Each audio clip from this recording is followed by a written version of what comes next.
He said that an eyewitness quoted, "At this moment, the long listened for sound of the bugle note was heard, bringing relief to many an aching heart.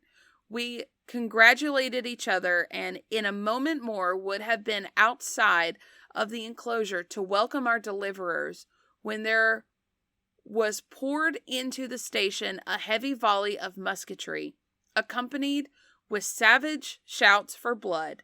This volley was quickly followed by others. The dreadful reality came upon us that the police had joined the mob."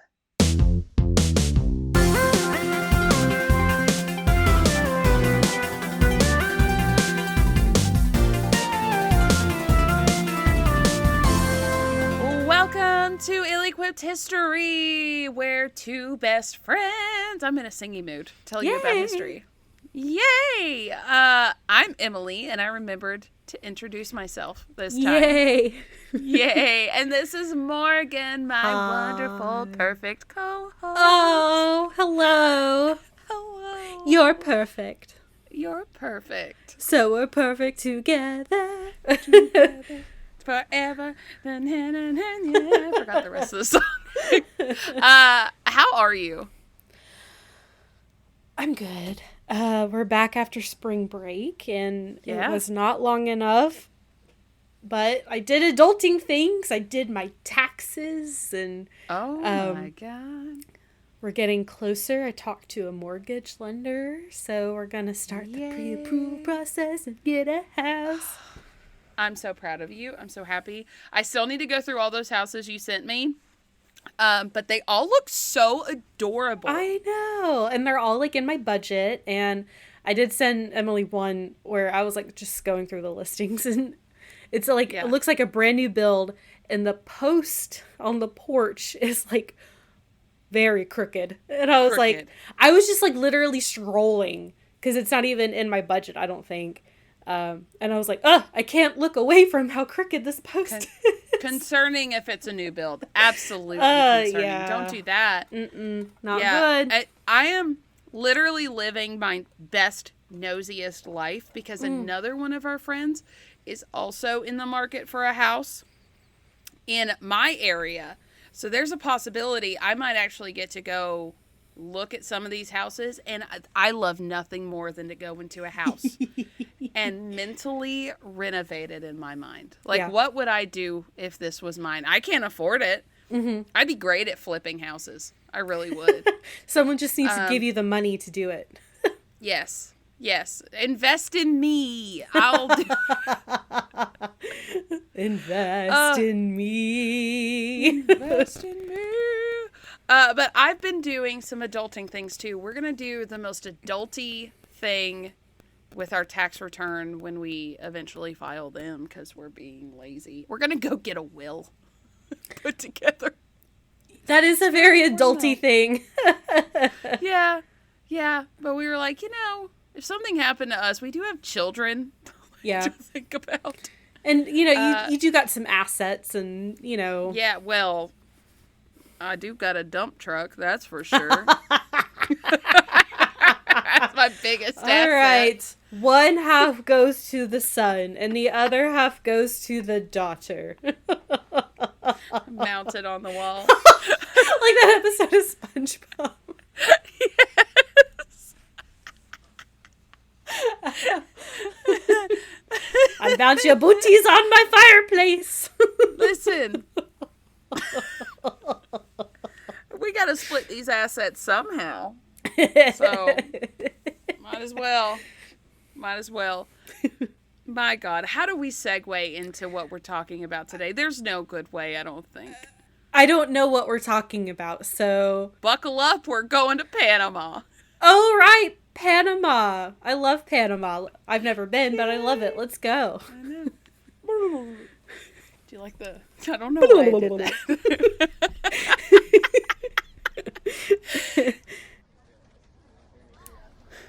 It's a hot April day in Panama in 1856.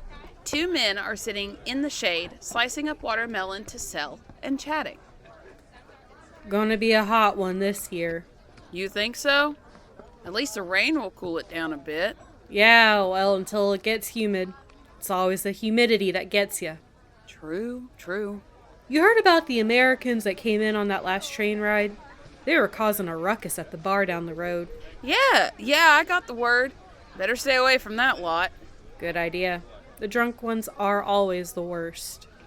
You mean all the Americans are the worst? They act like they own the place. I swear, they're taking over. Did you see how packed that hotel was? Unfortunately, that's the land that Jose used to own, but they basically stole it from him. Makes you wonder if they can just take from anyone. Gotta keep your eyes peeled. But hey, at least nothing bad can happen when you have watermelon. There's nothing that is better than a good slice of 5-cent watermelon. Amen, brother. Listeners, we will soon find out that, in fact, stuff can go wrong while eating a slice of 5-cent watermelon. Oh no! I'm getting flashbacks to the Panama Canal episode. That was horrible. Okay, we are going to talk about the Panama Canal a teensy tiny bit. This is pre-Panama Canal. Okay. And that is important in the story. So what we're talking about, listeners, I know you read the title, is the Watermelon War of 1856, also known as the Watermelon Riot. Okay. I've never heard of this before. So my ideal, picture in my head, I know this isn't true, is just like a snowball fight or a dodgeball fight, but with watermelons. Yeah.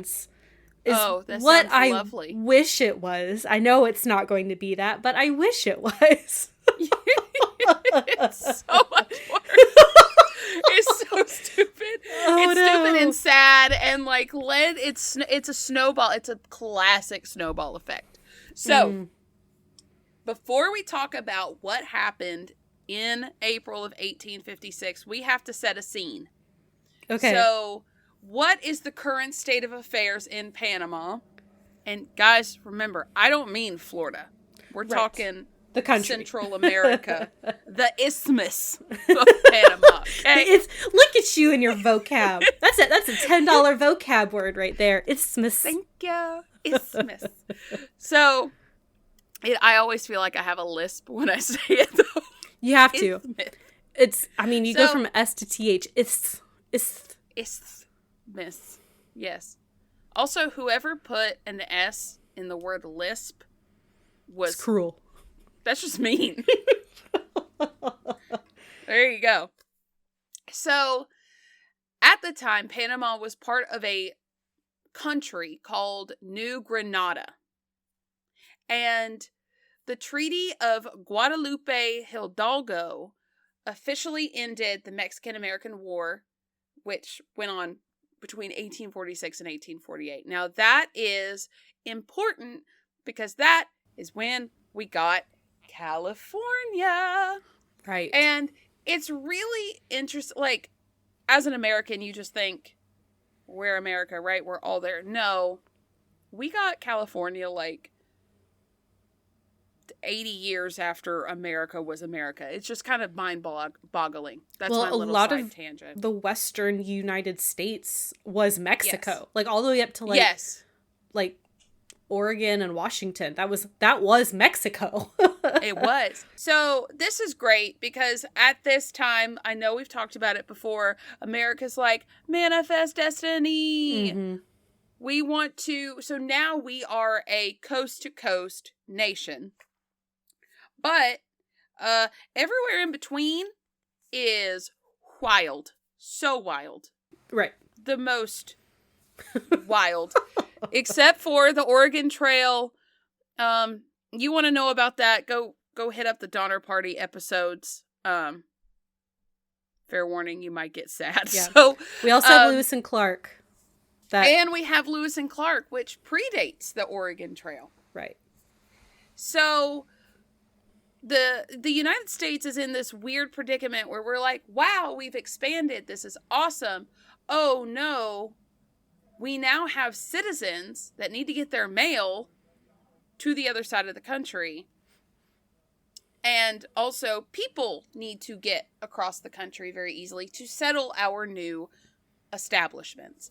And they were sitting there like, how are we going to do this? We need to figure out some better trade routes because the Oregon Trail is not easily passable. It takes months. Mm-hmm. Hopefully there's not, a huge event that would make thousands of people want to cross the country as fast as possible and all at one time. Cue the discovery of gold at Sutter's Mill in 1848. Uh-oh. Just like the same year. So right. And it's not like, as Lewis and Clark discovered, there's not a river that goes from the East Coast to the West Coast. Nope. It is solid land, top to bottom, left to right, in this entire hemisphere. Good luck. Good luck. So the gold rush happens, and I'm going to briefly talk about the gold rush because it is important to the story as to why things happen. So, like I said, Sutter's Mill, they found gold in 1848. Most of the prospectors in the first year after the gold was found was only like a few thousand at most. They came from California, Oregon, the northwestern Mexican mining districts, up from there. So there wasn't in the first year, a lot of traffic into California. But by 1849, the next following year, they were coming by tens of thousands from the east and from Canada, Britain, Chile, China, and Australia. Mm-hmm. Which is something I didn't realize they were coming from all over the world as well. And Europe at the same time was having the year of revolutions, and a lot of people left Europe and came to not only leave all the turmoil that was happening, but also find gold and new lives. So we have this huge influx of people. And in 1849, 100,000 people came into California, and 40% of them were non-Americans. Yeah. We also talked a little bit about this when we talked about the Chinese Exclusion Act, too, because a lot of people came to seeking a better life to find gold and make a living. Not just from China, but from all over the world, like you were saying. Yeah, absolutely. So in total, we had about 300,000 people come into California between 1848 and 1855. Jeez. Which we're talking the mid-1800s. This is not like they're getting in their little Honda Civic and going on like a little road trip, guys. No. This is so difficult. They're having to traverse the wilderness. Yeah. And listen, this gold, had people in a like a chokehold. There was a guy, I just like this quote, so I'm going to say it, but Walter Longley Gardner was from Harvard, Massachusetts, and he wrote to his parents, quote, "I have made up my mind to go, and go I must. It has given me the California fever, the hardest kind, and nothing but a voyage will cure it. And this is what I am going to do."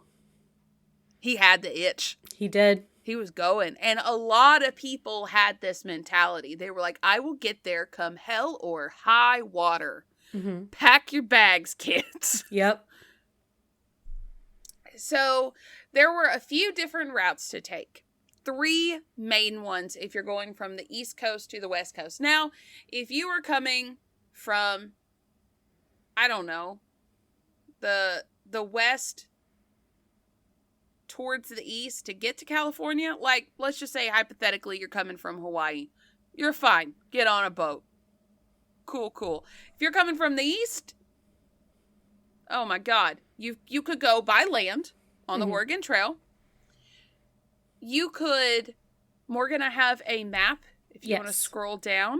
You could go to San Francisco around the very tippy bottom of Cape Horn in South Africa. South America and then come back up, which was 15,000 miles.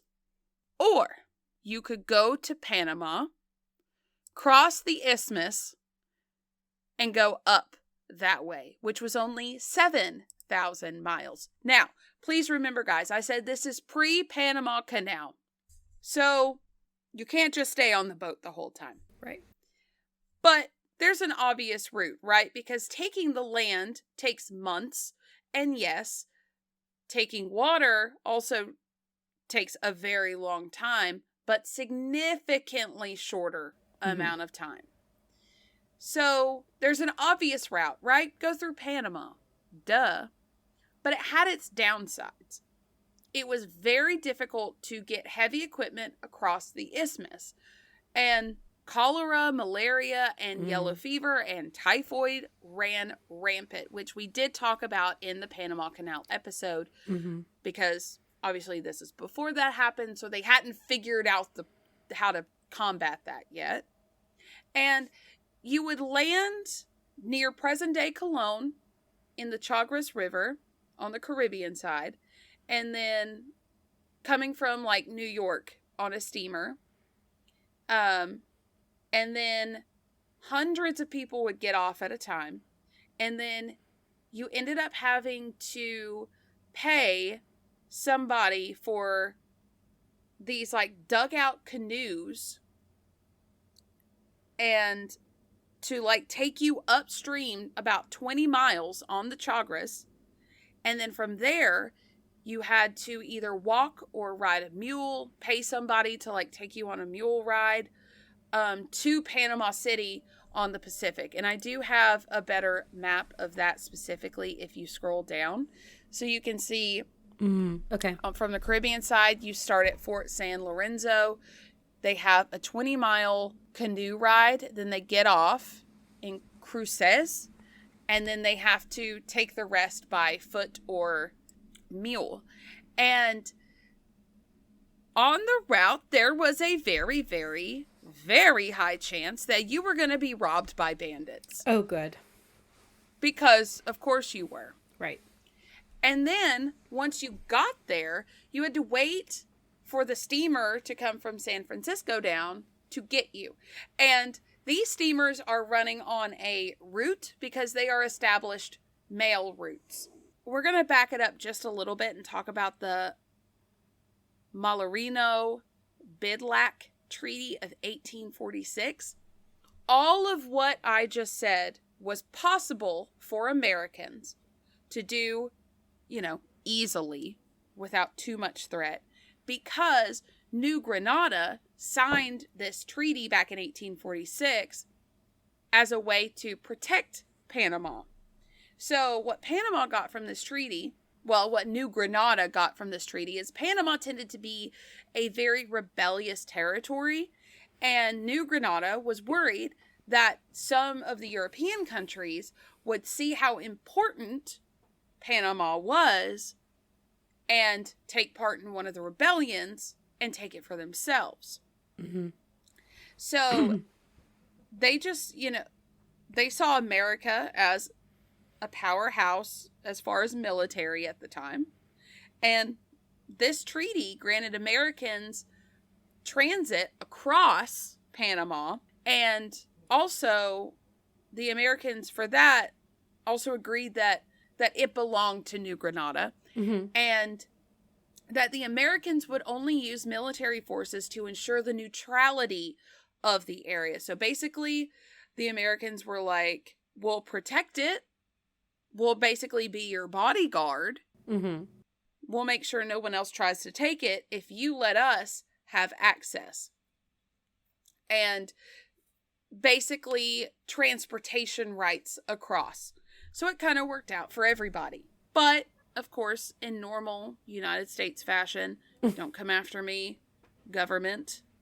Listen, we just inserted ourselves into the New Granada internal affairs. Yep. Ourselves. That's what the United States has done time and time again. Yeah. Has just been like, okay, here we got our toe and in our foot and in our leg, and then we're standing right in the middle of it. Yeah. It's giving Hawaii. The banana republics and interfering with foreign government. There's a pattern, okay? it keeps happening because the CIA in the 70s was a wild landscape. So, guys, I'm just stating facts here. Okie dokie, artichokes. Yeah. Don't come at me. But by 1851, these mail steamers are running like crazy. And you can only take so many passengers on the Chagres and on these mules, and it just wasn't running as fast as they wanted it to. Because remember, you do have to get mail from one side to the other too to get it on the other ship to take it back. Right. You see what I'm saying? So America obviously was like, we need a better infrastructure to get something across. So they decided to build a railway. And obviously there were problems like malaria and the other diseases. If you want to know more about the diseases, just hop on over to the Panama Canal episode. The same problems were happening. But there were also, what the Panama Canal really didn't have was the danger of these bandits. Because they are just ripe for the picking. These people to be robbed. Right. Because they're in the wilderness. So the governments of the United States and New Granada hired just a dude named Randolph Runnels to take care of the bandits. Now, Randolph is not an ordinary dude. He was previously a Texas Ranger. Okay. And we know how scary those MFers can be. Oh my God, they're so terrifying! Ah! With permission from both governments, he tracked down, captured, and publicly hung the bandits. Wow. This is where he gets the name El Verdugo, or the Hangman. Ooh. He's a scary motherfucker. That made so scary. My tummy clench. That's so scary. I want to see if I can see a picture of this dude. The Hangman. One didn't pop up, but yeah, he looks scary. Oh no. His eyes. Ooh. Yeah, he's scary. He is scary. His hair is all over the place. He looks like he just got off the horse. Like he does. Swept. Nice beard though. Yeah. Damn, he got me. You know? Shit. You like the scary motherfuckers. I do. I married the most golden retriever man. Anyway, so through all of the trials and tribulations, they eventually opened the railroad in 1855.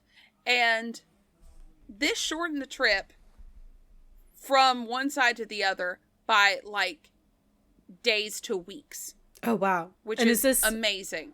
A railroad in Panama, correct? It is a railroad in Panama going from basically pretty much I do actually have another map. Look at all these pictures I found for you, Morgan. It is the second map down. You can kind of see the like dotted line right there. Yes.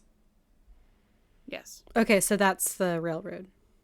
Yes. Back then, the railroad cost $3 million. That is $112.16 million in today's money. Sounds about right, actually. You know, to build a railroad from coast to coast. I thought it was going to be more than that, to be honest. Yeah. There's movies that cost more than that to make. You know, you have a point. It's reasonable. They were not paying people enough, apparently. No. So, we got an easy way to get from one side to the other. Now what? Well, when you did get to the other side, when you got to Panama City, there was obviously, like any city, different areas of it. And the part that included the Panama Railroad Station, the Ocean House Hotel, and the Pacific House Hotel, where those are U.S. owned establishments where travelers could stay. Was also the same area, kind of a more poor area, where freed slaves, laborers, other immigrants, and artisans could be found. So not the best part of the town. I don't know how to say the name of like the area, but it loosely translates to like the muddy area or something like that. Okay. So not the best place. And at the same time, there were just kind of horror stories that people would buy their tickets on the other end. So from like Panama up to California. And then they would find out that they're going to have to stay in Panama for a couple weeks before they can actually get on the bus. So one guy ended up having to stay, like he was told, you don't have to stay there for more than 10 to 15 days. So this is not like a quick overturn. Right. He ended up having to stay there for 2 months. Oh, wow. Before he could get out of Panama. And that could drain you of all of your money. Right. That's what I was thinking. So, there were, obviously some tension there, that these travelers they're tired, they're pinching pennies, they're, I'd be irritable, that's for sure. It's humid, it's hot, they probably have malaria, they're shitting their brains out, Yeah.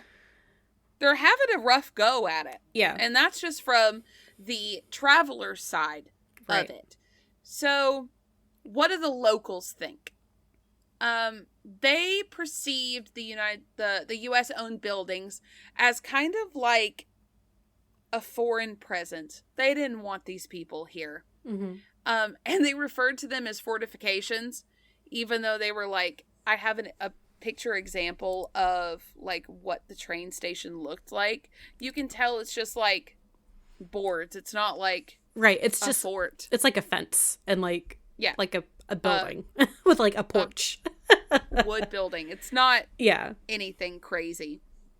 And the hotels were the same. What a cute little train in this picture, by the way. I know. It's so cute. I love it. But to the Panamanians, they kind of just felt like they were being invaded on. Yeah.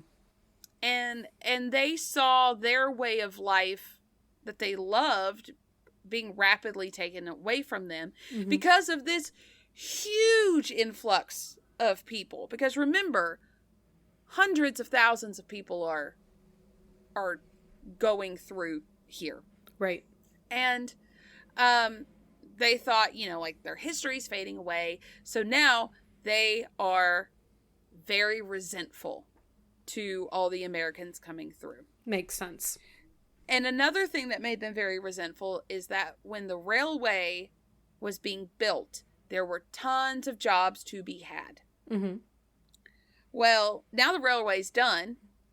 All those jobs are gone. And all the jobs that are for running the railroad are given to the Americans. Right. Because the Americans own the railroad. And on top of that, we have to think that now the guides that guide the dugout canoes, the people who were, running the mule lines, and even the hotel owners across the way are now out of work. Yeah. So, again, huge thing to be resentful about towards the Americans. Mm-hmm. So, now that we've kind of set the scene for what's happening and how everyone's feeling. A lot of pissed off people. Yes. So, April 15th of 1856. City is packed, per usual, and the railroad is full of passengers on their way, doing their thing. And on this day, about 1,000 to 1,200 passengers showed up in the city. I mean, these trains were packed. And at the time, Panama did not have a wharf big enough for these large mail ships to come directly into Panama City to dock, for these people to board. So what you would do is you would ride a small ferry to the island of Toboga, and then on Toboga Island, it's where the big ships would come, and then the passengers would get on the big ship there. But the problem is that the ferries could only run at high tide. So this most recent group of, we'll just say 1,200 passengers, came in during low tide. So now they're having to wait hours for the next high tide to be able to go on the next leg of their journey. Well, there's a man named Jack Oliver and a group of his friends who apparently had been passing the time on the train by drinking, and then they decided to pass the time on land by drinking. Not a good That's recipe. Fine. No. So they're sloshed, and they leave the bar to go back towards the ferries to continue on their way. They approached Jose Manuel Luna's fruit stand and inquired about a slice of watermelon. There are two slightly varying stories as to what happened next, so I'll tell you both of them. One account says that Jack just takes the slice, eats it, refuses to pay, and then Jose Luna threatens him with a knife. Then Jack's friend throws 5 cents at Luna's face, which just escalates the argument. And then Jack pulls out a revolver and points it at Luna, who turns and runs away.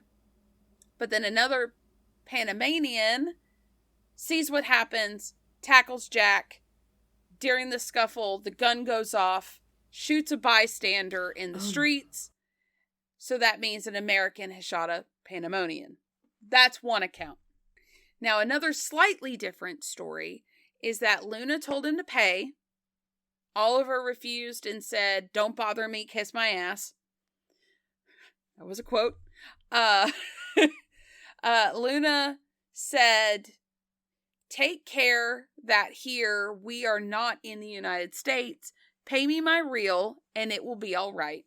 To where Oliver said he would pay with a pistol shot. Reached for his gun, and then Luna said, if you have your pistol, I have my knife. So at this point, Oliver's friend just pays Luna, and then he turns around and leaves thinking that everything is fine. Luna does. He goes back to his fruit stand. But then he heard a shot, and when he turned around, someone was struggling with Jack, who had fired directly at the other man. So there wasn't like a bystander. Okay.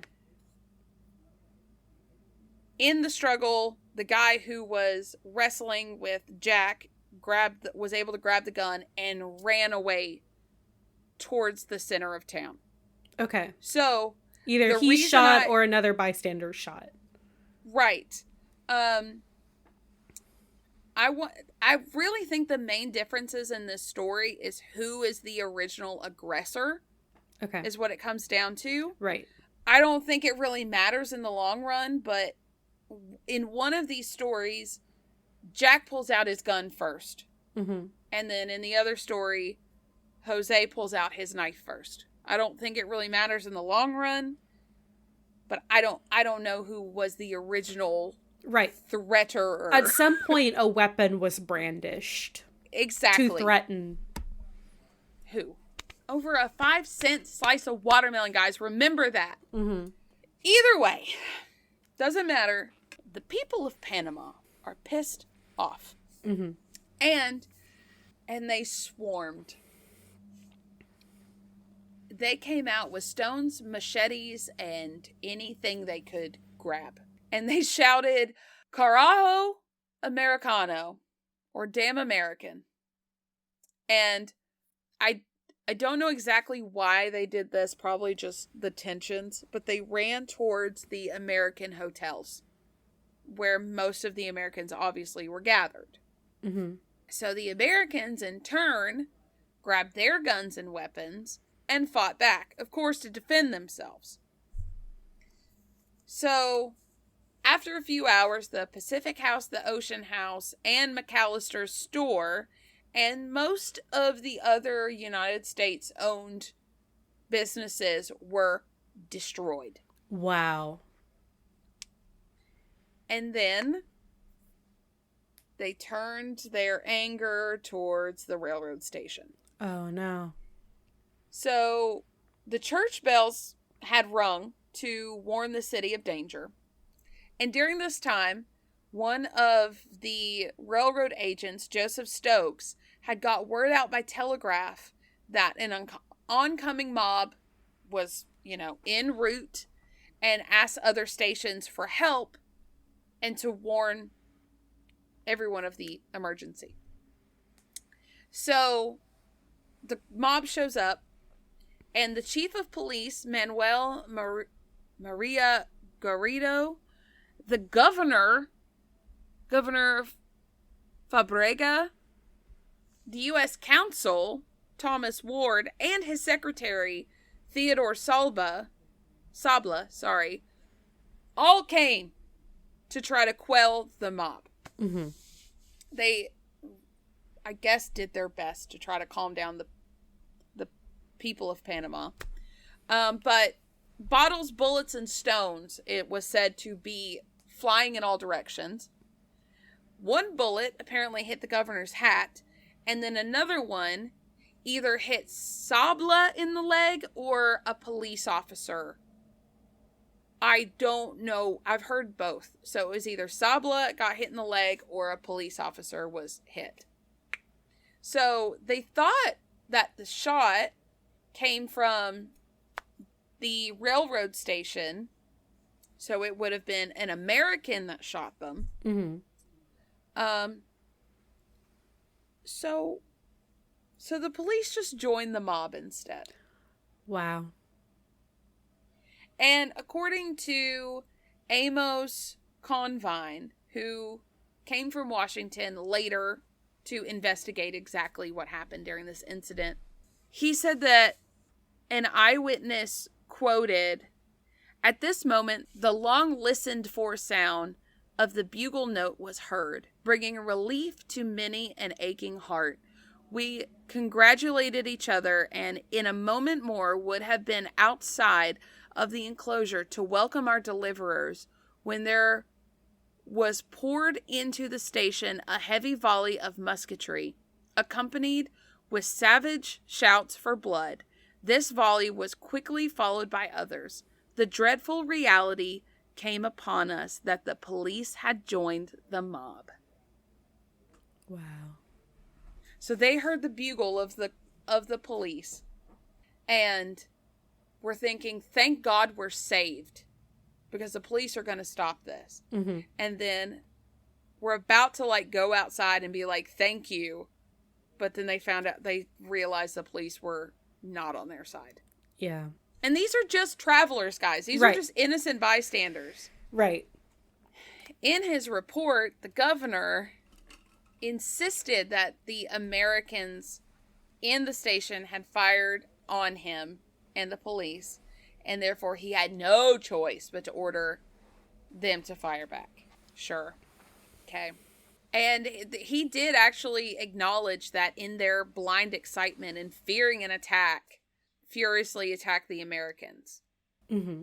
And also a number of robbers joined in, because when an opportunity presents itself, why not? Looter's gonna loot, right? Yeah, they sure be doing that. Yep. So, apparently, even while all of this is happening, a lot of the Americans were able to get a couple hundred people on boats and get them to Toboga. So at least they were able to get them out and like away. So it could have been worse. Yes. Yeah. But it's not great, guys. Yeah. I mean, at some point, they destroyed this railroad station with all the files and everything. They had used the telegraph pole, tore it down, and used it as a battering ram to... Holy shit. Yeah, this is like no joke, guys. And exactly what they needed showed up in the form of a train. And off that train stepped Randolph the Hangman Runnels himself. Oh, geez. Scary man. Apparently, this is, you can't make this shit up. He went out there and he told everyone to put their shit down, like, drop your weapons. He had such a reputation, they all ran away. Holy shit. How scary was this guy that he told an angry mob that wouldn't even listen to the police? He said, calm the fuck down. And they were like, ooh. Bye. Skedaddle. They skedaddled on out of there real fast. So after about 3 hours, these people were fighting for 3 hours. That's so scary. Several people were dead and wounded. Mm. A total of about 15 Americans and 2 Panamanians were dead, and 29 people were injured over a 5-cent slice of watermelon. But you see, Emily, it wasn't the watermelon. It wasn't the watermelon. It was the straw that broke the camel's back, is what that watermelon was. Yeah. So, the immediate aftermath, what happened? So, people apparently were just kind of wandering around aimlessly, like, how did that happen? Holy shit. The atmosphere was very tense for a long time. I'm imagining, like, after the Battle of Athens, where everything was very tense of, like, what's gonna happen next. Right. And, like, they're all still there. You know? Like... Yeah! Like, they're just walking like around next to the broken buildings, you know? Yeah. And the next day, rumors started circulating that people were coming from California to attack Panama City to avenge the deaths of the Americans that were killed. And these rumors, like, started circulating.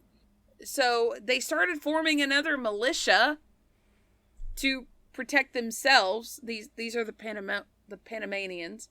I keep wanting to say Pandemonium. There's Pandemonium in Panama. Yeah. I should name it. I should name this episode Pandemonium in Panama. You should. I should. So, they actually sent a couple people to, I believe, Corozal, to actually see if these rumors were true. And they came back and the rumors weren't true. It was just everyone was so tense and so scared now. They were like finding safe houses for their kids. It was a whole thing. Yeah. Which I can't say I wouldn't do that. Right. They were gathering men from other towns. It was crazy. They were preparing for the worst. They were. Well, and I mean, you just kind of killed 15 Americans. Right.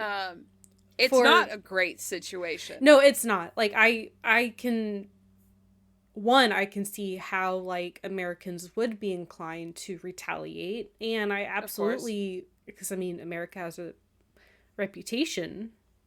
Yeah. More so a little bit later, but there's still a reputation. And, you know, they're like, well, shit, we just, like, did all this, and now they're going to come do the same to us, you know? Yeah. And multiple sources, I could not find any physical retaliation from America. Mm-hmm. Which, honestly, is a little shocking. I didn't say that out loud. Who said that? A ghost. Whoa, weird. Do we have a third co-host today? Is it like a ghost? Jack said it. Jack, dang it, Jack. Can't say things like that. So everything died down. And I, would say went back to normal, but I'm sure things were still tense. Things, right. But they settled back down. So the bigger, longer term aftermath of this is New Granada ended up paying around $400,000 to fix the damaged stores, the train station, and to give to those families of the deceased. And because of the treaty that they had signed, years ago, the United States was granted the right to have military bases on islands in the Bay of Panama, and also the right to completely control the railroad. So now America has an even bigger presence in Panama, completely legally, right, under this treaty, and New Granada granted it. They were like, yeah, sure, our people effed up. So, not that Jack didn't, because you know what? Let's not forget this is Jack's fault. The asshole who didn't want to pay for a slice of watermelon. Because he was drunk. Could you, actually, you know what? I don't feel bad for anything I did in my 20s when I was drunk, because I didn't start a war. Yeah. I woke up having some regrets, but it wasn't 15 people are dead because of me kind of regrets. Right. Well, 17. So, damn.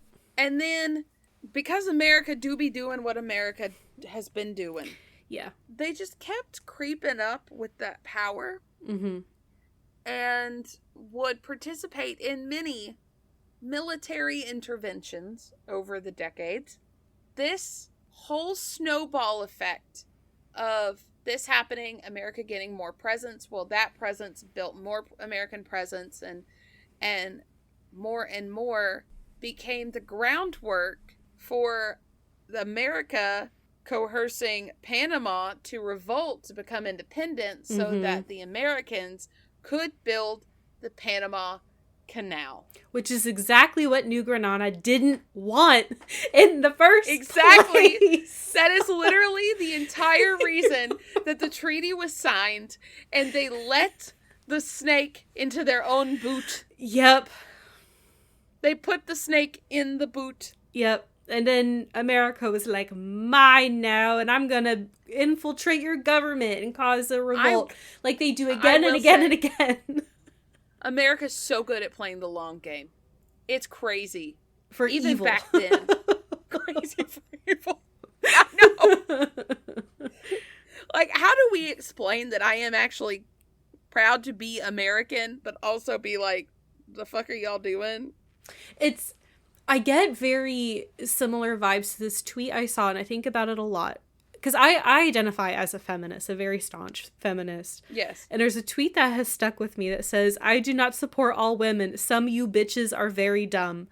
And it's kind of like that. Yeah. It is. I love America as a whole. Yes. Hell yeah. But some America, you bitches are very dumb. Some of you bitches need to, like, get it together. Ew, it's not all about you.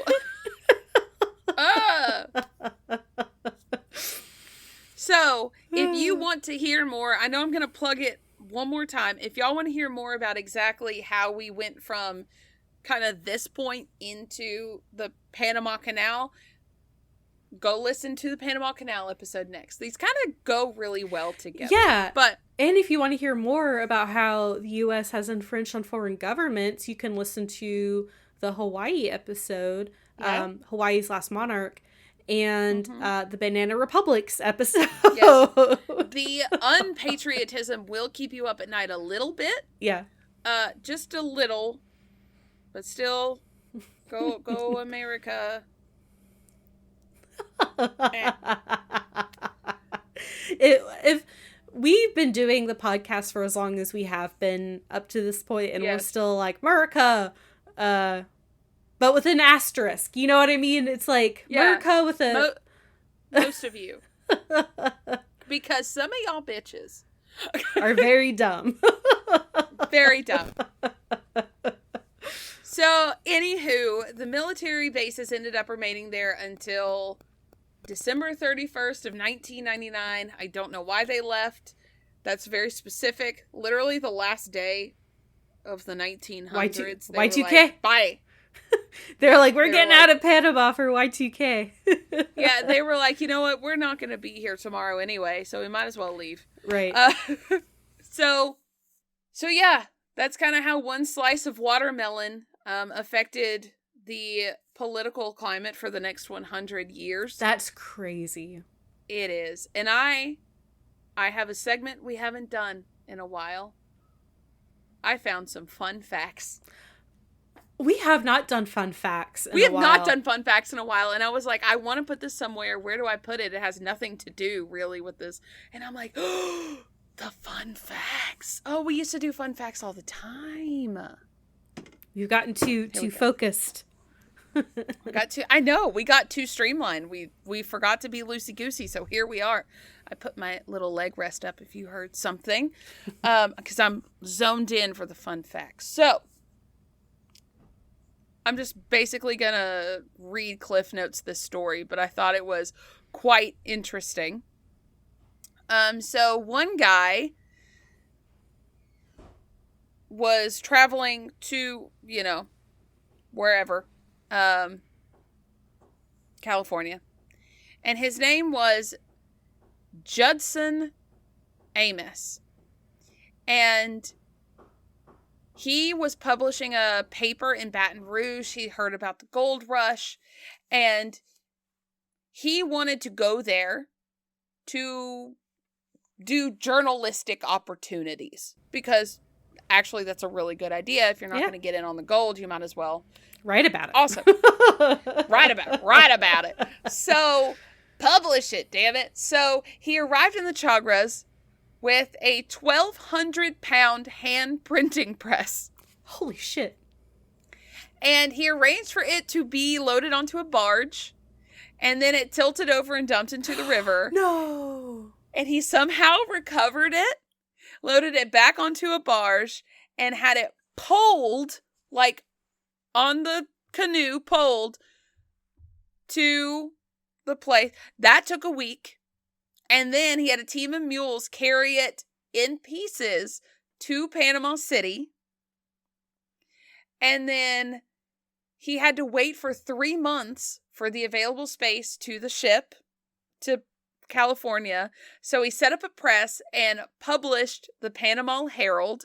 And then the following year, he had made it to California, and he started the San Diego Herald.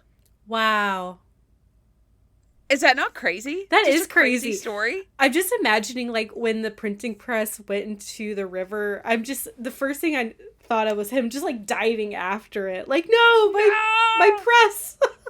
It's 1,200 and pounds, him, like, dude. Like, holding on to it at the bottom of the river, and he's like, No, this is my livelihood. Please, someone my press. What an interesting story. Thank you for sharing that. Of course. I have one more small one. Okay. Teeny tiny. So these mule tracks that they would take were actually built in 1514. Wow. By people who captured and who were captured and enslaved by Spanish conquistador Vasco Núñez de Balboa. And then these tracks were also used by Henry Morgan, the buccaneer. Wow. When he sacked Panama City in 1671. That's crazy. It's really cool. Also, very fun fact. Yeah. And that's it. That's all I got. Well, yeah, that was Those such an interesting episode. Thanks. About a slice of watermelon that wasn't really about a slice of watermelon. It wasn't about the slice. I think it's fun to call it the watermelon war or the watermelon riot. But, like, y'all, there was so much going on. There was so much tension that it could have been if it an wasn't apple. If it wasn't the watermelon, it would have been something else. Like, with these tensions brewing, it would have snapped at some point. Mm-hmm. If it wasn't this, it would be that. Yeah. It was gonna happen. Probably a drunk asshole would be in the middle of it. You know what I mean? It's always a drunk asshole. Come on, guys. Listen, I'm a firm believer. If you're not a happy drunk, go away. Work on yourself. Nobody, go to therapy. These men will do anything but go to therapy. Smoke some weed or something. Chill out. Jesus Christ. Yes. Like, come on. Pick a hobby. That's not drinking and being angry. there's this guy, I've forgotten his name. He puts his opinions on people's fashion outfits. He's very, I think, British, but I love the way he talks. And he just has things to say about, like, let's just say the Oscars. And he'll look at a dress and he'll be like, ooh, with this down here and with that. Oh, no, honey, pick a struggle. Pick a struggle. And that's just, I've been saying that now. Honey, pick a struggle. Pick a struggle. I love it. And he'll go, when it's just like, very, like, she looks like she's wearing a potato sack, or it's not good.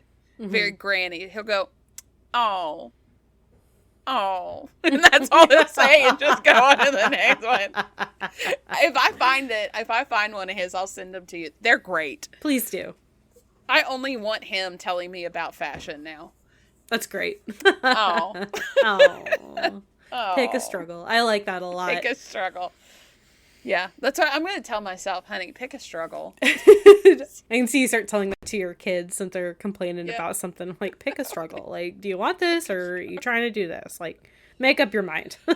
Oh God, I hit him with the, I'm your mom, not your friend. My job is to make you a good person. And by a good person, you have to be disciplined sometimes. And they're like, man.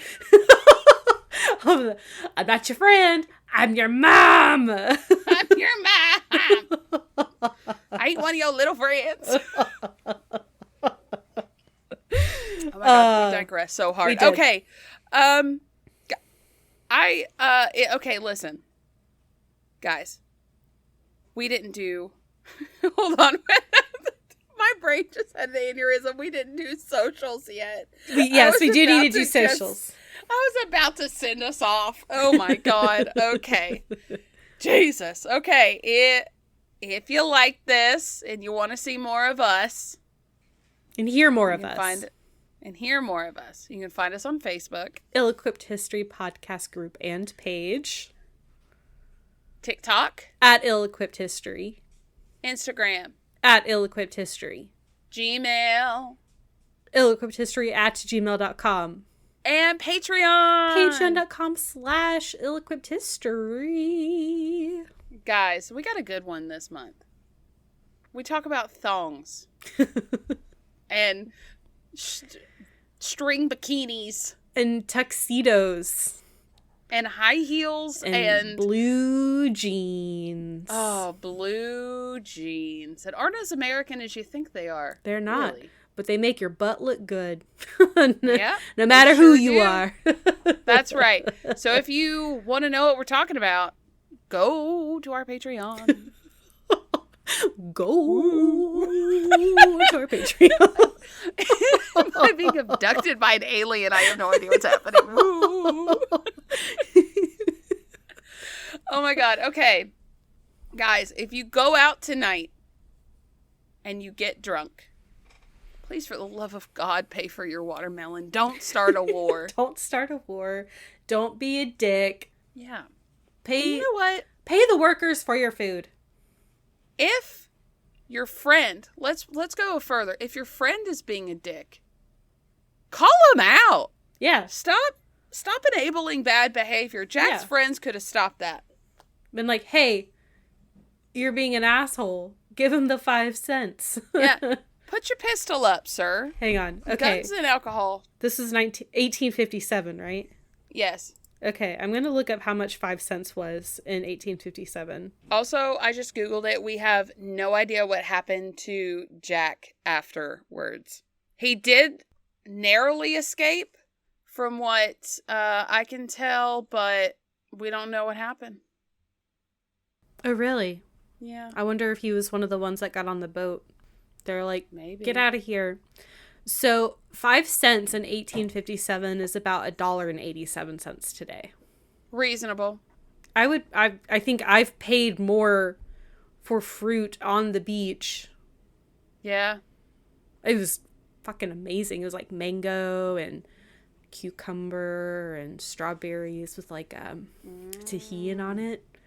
Like out of a woman's cooler. Like she just walked up to us, like opened her cooler and was like, fruit. And we're like, hell yeah. She was like, tahini. And we're like, fuck yeah. She was like, $5. And we're like, hell yes.